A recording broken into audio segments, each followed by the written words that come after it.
You were never an afterthought in the story of existence.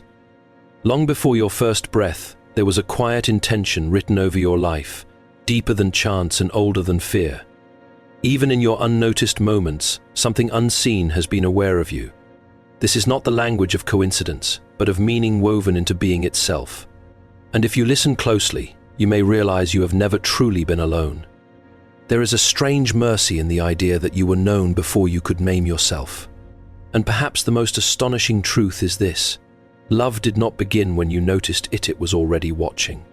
Even your wandering was not wasted, even your silence was not empty. What you call delay may have been preservation, and what felt like absence may have been quiet guardianship all along. You were loved before awareness ever awakened in you, before thought learned to name itself, and before the mind had any language to question its own existence.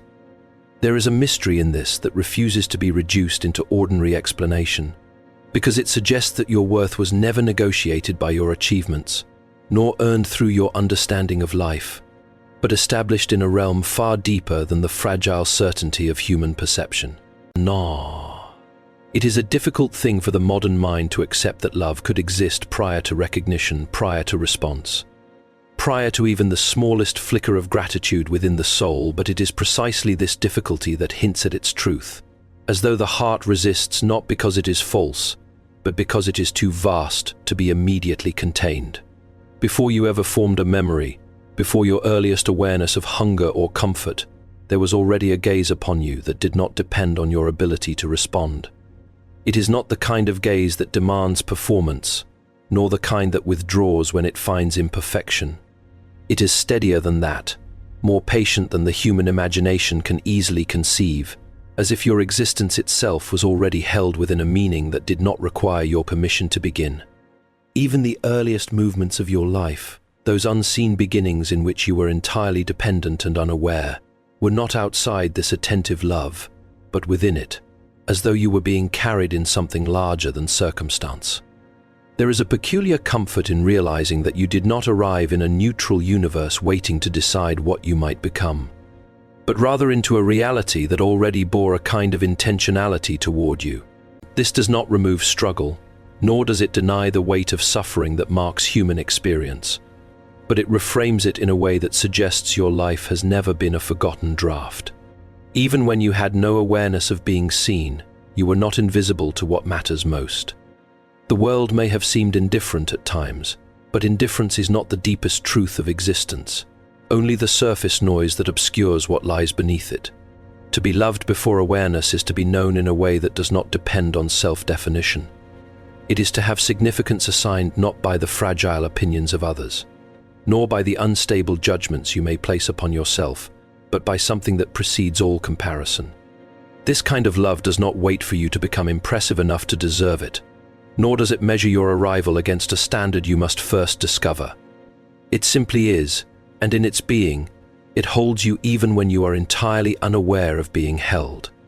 There is something almost unsettling about this, as though it disrupts the assumption that existence must be earned through consciousness or justified through effort, and instead suggests that your beginning was already wrapped in a purpose you did not author.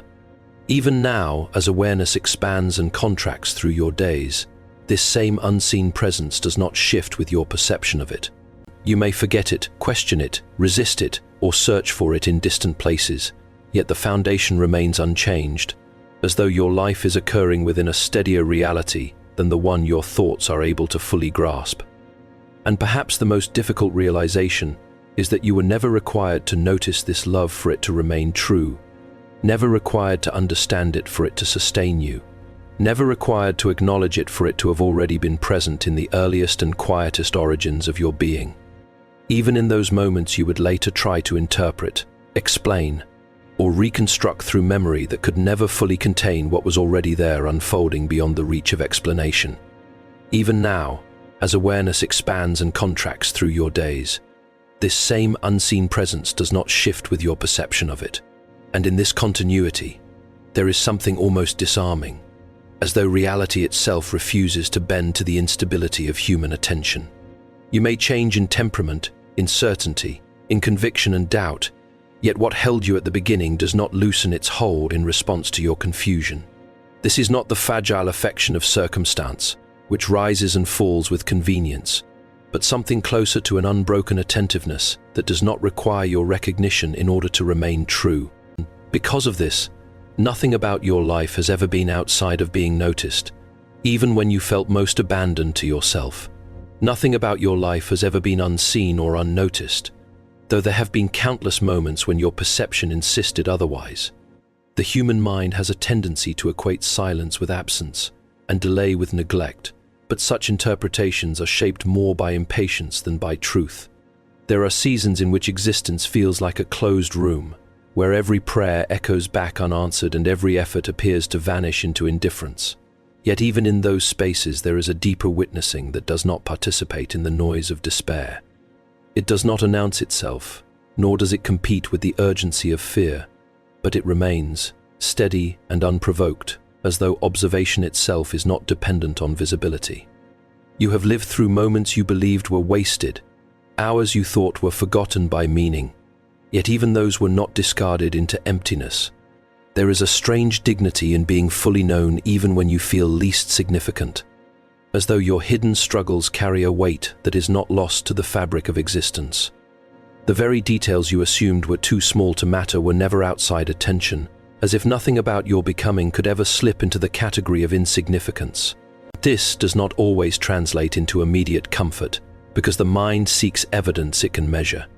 While this kind of awareness operates beyond measurement, beyond the need to validate itself through visible proof, even your most private thoughts, the ones you never shaped into speech, have not existed in isolation.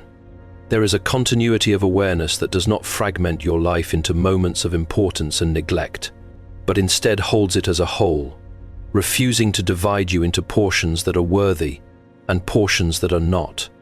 This challenges the instinct to believe that you are only seen when you are performing, or only valued when you are succeeding.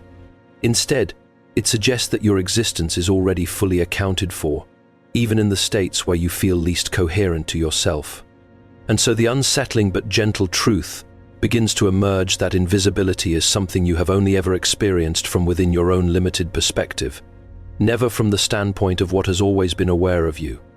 Even when you withdrew from others, even when you withdrew from yourself, nothing about your withdrawal erased the fact that you were still within reach of an attention that does not abandon what it has already held.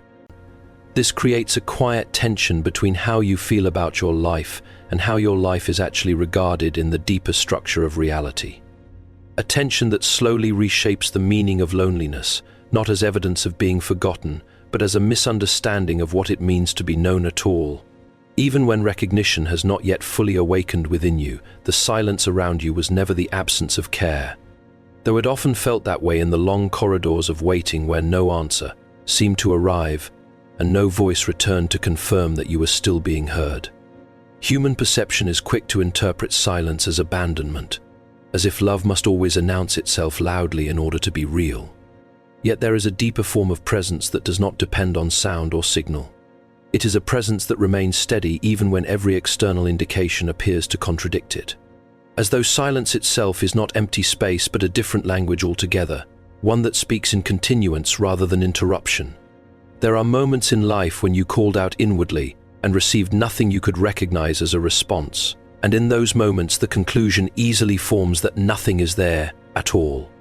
But such a conclusion is built on the assumption that what is real must always be immediate, and that what is meaningful must always be audible. Yet much of what sustains a life is not experienced in the same register as speech. The foundations beneath your existence do not announce themselves each time you question them. They simply hold, without needing to be acknowledged in order to remain active. It is a strange comfort, though it rarely feels like comfort at first, to consider that silence may not be rejection but restraint, not absence but depth that refuses to be reduced into instant interpretation. There are realities that do not yield to impatience, not because they are unwilling, but because they are too large to be contained within the narrow timing of expectation. And so what feels like being ignored may in fact be being surrounded by something that does not collapse its meaning into immediate clarity, something that allows space for growth even when growth feels like delay. You have likely passed through seasons where your prayers, your thoughts, your hopes seemed to dissolve into nothing, and yet even in those dissolutions, something was still maintaining coherence beneath what you could perceive. The absence you felt was real as an experience, but not final as a truth. It was the surface interpretation of a deeper continuity that does not break simply because it is not witnessed. In this way, silence becomes less like a void and more like an interval in which meaning is not removed, only hidden from immediate sight. There is also a quiet discipline in silence that resists being mistaken for indifference. Indifference forgets, but silence remembers without announcement. It does not rush to validate your understanding of it, nor does it adjust itself to match your emotional tempo. Instead, it remains consistent in a way that does not flatter the need for instant reassurance. This can feel unsettling, because human longing often prefers confirmation over mystery. Yet mystery is not always a sign of distance. Sometimes it is a sign of depth that has not yet been fully entered. Even your most intense seasons of feeling alone did not occur outside this hidden continuity. The feeling of abandonment was real, but it was never the full picture. It was the narrow window through which you were looking at a reality that extends far beyond what emotional perception can capture at any single moment. And so silence, rather than being evidence of being cut off, begins to appear more like a space in which something greater refuses to be reduced into noise, holding its place without interruption, even when you cannot yet interpret its meaning in full. What felt like delay was the shaping of something unseen, though at the time it did not feel like shaping at all, but rather like withholding, like being held at a threshold where nothing seemed to open and every direction appeared to lead back into the same waiting. Human impatience interprets such seasons as absence of movement, as though life has paused its intention toward you. Yet what if the pause itself was not empty but formative, not a suspension of meaning but its hidden construction? There are works that do not announce their making while they are still incomplete, and there are forms of becoming that cannot reveal their purpose until they have fully arrived at their shape. In the moments when nothing seemed to change, when your prayers or efforts appeared to meet only stillness, it is easy to assume that nothing was being written into your story. But delay is rarely nothing, it is often something occurring beyond the reach of immediate recognition. What you experience as waiting may, in fact, be the slow alignment of things you cannot yet see fitting together. The human eye tends to measure progress only by visible outcomes, yet much of life's architecture is built in silence, beneath the surface of recognition, where the foundations must be set before anything can rise into view. There is a peculiar difficulty in trusting what cannot yet be proven by sight, especially when the heart is pressed by urgency. Yet even in ordinary human experience, growth rarely reveals itself in real time. The seed does not feel its own transformation, and the root does not witness the structure it is preparing to support. In the same way, what feels like stagnation in your life may be the unseen forming of strength that could not have been placed into you through immediate arrival. There are capacities that only emerge through the pressure of waiting, through the refusal of premature answers.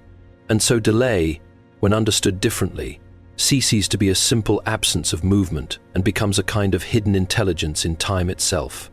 It resists the demand for instant clarity, not out of neglect, but because clarity too early would collapse what is still being made. There are outcomes that require obscurity in order to mature, just as there are meanings that would be distorted if revealed before their structure is complete. What feels like denial may in fact be protection from a version of arrival that is not yet ready to sustain what it will eventually carry. You may look back at certain periods of your life and struggle to find what was gained in them. But this is often because their gain was not delivered in the language of immediate reward. Some delays do not give you things, they build you into the kind of person who can receive them without breaking. This kind of shaping is rarely dramatic. It does not always announce itself as growth while it is happening. Instead, it works quietly on the interior, adjusting capacities, stretching perception, refining endurance in ways that only later become visible when the structure of your life finally reveals what those unseen intervals were preparing. Even the frustration you felt during those times is not wasted in this view, because it becomes part of the shaping itself. The tension between desire and silence, between expectation and stillness, creates a pressure that forms depth where there might otherwise have been only immediacy. And so what once felt like being held back begins to resemble being held in formation, as though the timing of your life was not obstructed but carefully arranged around a purpose that does not reveal its full outline until the moment it is ready to stand on its own without collapsing under the weight of premature arrival. You have been guided even when you believed you were lost, though at the time it felt like wandering without pattern, as if every step was disconnected from meaning and every choice was made in the fog of uncertainty. There is a particular kind of human confusion that makes direction feel like randomness, where hindsight has not yet arrived to reveal the hidden coherence beneath what seemed like disorder. Yet not all guidance is experienced as clarity in the moment. Some of it is recognized only after the path has already been walked, when you look back and notice that even the detours carried you somewhere you could not have planned your way into. There are seasons in which you were certain you had strayed too far, that something essential had been lost beyond recovery, and in those moments the mind constructs the belief that movement itself has failed you. But loss of direction is not always loss of being led. There are forms of guidance that do not announce themselves as guidance, because they are working not by removing difficulty, but by passing you through it. The assumption that being guided must feel like ease is one of the quieter misunderstandings of human expectation, for often the most formative directions are those that do not feel reassuring while they are unfolding. Even your mistakes, the ones you carry with a sense of regret or confusion, have not existed outside of this hidden continuity. What feels like deviation may, in time, reveal itself as necessary repositioning, not because error is good in itself, but because even error can be gathered into a larger movement that was never dependent on your immediate awareness. There is a strange humility in realizing that your understanding of direction is often too small to interpret the full map while you are still inside it. You may recall moments where one decision led unexpectedly to another, where circumstances closed certain doors while opening others you did not anticipate, and at the time it may have felt arbitrary, even unjust. Yet within the unfolding of a life, not every redirection is meant to be understood as it happens. Some pathways only make sense in retrospect, as though meaning waits at the end of the road before it can be seen illuminating the steps that brought you there. What felt like interruption may have been reorientation, subtle and unannounced, shaping your course without requiring your consent in order to be effective. There is also a kind of guidance that works through restraint, through the closing of possibilities you thought you needed, only to discover later that their absence preserved you from directions that would have diminished you rather than formed you. In such cases, what appears as being blocked is not always rejection of your desire, but protection from outcomes you could not yet recognize as limiting. This does not remove the pain of not receiving what you wanted at the time, but it reframes that absence as part of a larger architecture that does not rely on immediate comprehension. And so even in the seasons where you felt most disoriented, where certainty dissolved and nothing seemed to point forward with clarity, there was still a continuity that did not abandon your movement. It did not always correct you in obvious ways, nor did it always speak in ways you could translate at the moment. But it held the trajectory of your life within a framework larger than your confusion. The sense of being lost was real as an experience, yet even that experience was not outside the reach of a guidance that does not cease simply because it is not recognized in real time, continuing to work through uncertainty itself, as if even the feeling of being lost could be folded into a path that was never dependent on your awareness. To remain intact, you have been held in ways your understanding could not yet translate into meaning. And this holding did not begin when you became aware of it, nor does it depend on your recognition in order to remain real. There is a kind of unseen constancy that does not fluctuate with your certainty, as though your life is carried within something steadier than your ability to interpret it. And so even the moments when you felt most unsupported were not outside of a deeper sustaining presence. Though at the time your perception could only register what was missing, not what was still quietly maintaining you. To be held without awareness is one of the more difficult ideas for the human mind to accept, because it challenges the assumption that presence must always be felt in order to be real. Yet much of what preserves life is never directly perceived while it is doing so. The air is not noticed until it is absent, and the ground is not considered until it is unstable. In the same way, there are forms of support that do not announce themselves through sensation, but through continuity, allowing you to remain even when you feel as though everything around you has become uncertain or withdrawn. There were moments when you may have believed that you were carrying yourself entirely, that your endurance was self-generated, that your survival was the result of isolated effort alone. But even self-reliance, when examined more closely, often rests on things that are not self-created. Strength does not originate in isolation. It is shaped through experiences that exceed your control, through circumstances that test you beyond what you planned, and through intervals where you had no choice but to continue. In this sense, what feels like personal endurance is often the surface of something deeper that has been sustaining you beneath your awareness of it. There is also a quiet irony in how often support is only recognized in its absence. You notice the loss of what you assumed was missing, but rarely the quiet structures that prevented complete collapse. And so the unseen holding of your life is often mistaken for your own independence, when in reality it may be more like being carried without noticing the hands that carry you. This does not diminish your experience, nor does it remove the reality of your struggles. Instead, it suggests that even those struggles were not occurring in a vacuum of abandonment, but within a larger continuity that did not cease to be present simply because it was not acknowledged.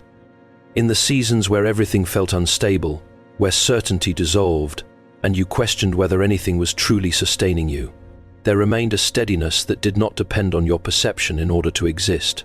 It did not always intervene in ways you could clearly identify, nor did it always remove difficulty from your path, but it did not withdraw its sustaining presence even in the midst of difficulty. And perhaps the most disorienting part of this realization is that your awareness of being held was never the condition for being held at all, as though your life has always been occurring within a support that does not require recognition in order to remain intact, continuing quietly through every moment you thought you were alone in carrying yourself through the weight of existence. This challenges the instinct to believe that you are only seen when you are performing, or only valued when you are succeeding. Because most human recognition is conditional and therefore teaches the heart to assume that worth must always be proven in motion. Yet there is a different kind of seeing that does not depend on achievement as its entry point, nor on failure as its exit. It is not reactive, and it does not adjust itself according to your rise or fall. It remains steady, as though your existence itself is already enough to be regarded without requiring you to become anything other than what you are in the present moment of being. To be seen without performance is a difficult idea to hold, because it stands against the instinct shaped by experience, where attention is often earned rather than given freely. In human systems, visibility is usually tied to output, and recognition is often proportional to usefulness. But this leaves little room for the kind of awareness that does not evaluate you through productivity or comparison.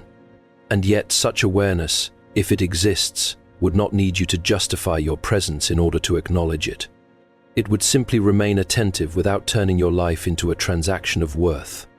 There are moments in your life that felt unnoticed, where you did not feel remarkable, where nothing about your circumstances suggested significance.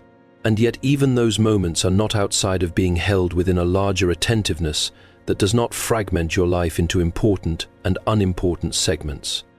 The human mind tends to divide experience into meaningful and meaningless intervals, but this division may say more about limitation of perception than limitation of value. What feels ordinary to you is still part of a continuous existence that does not cease to be observed simply because it does not stand out. Even your silence has not placed you outside of this attention. Times when you withdrew inwardly, when you did not express yourself, when you felt disconnected from recognition, were not moments of invisibility in an absolute sense, but moments where visibility did not depend on outward expression. There is a difference between not being noticed by others and not being held within any awareness at all, and that difference changes the meaning of solitude. It suggests that even what feels like absence of recognition is not necessarily absence of being known. There is also something quietly unsettling in the realization that you do not have to reach a certain state before being regarded as significant. The mind prefers a system where value is conditional because it feels measurable and controllable, but unconditional recognition removes that structure entirely. It does not wait for improvement, nor does it withdraw in the presence of imperfection. Instead, it remains constant, which can feel unfamiliar because it does not mirror the fluctuating standards you are used to applying to yourself. And so the deeper implication of this becomes not about earning visibility, but about realizing that the framework of your existence may not operate on the same rules you assumed it did. You are not stepping in and out of being seen based on your performance or your perception of yourself. Rather, you are already within a continuity of awareness that does not stop at your moments of doubt, does not pause at your uncertainty, and does not require you to become anything other than what you already are in order to remain present to you. Even in the quietest and least affirmed parts of your life,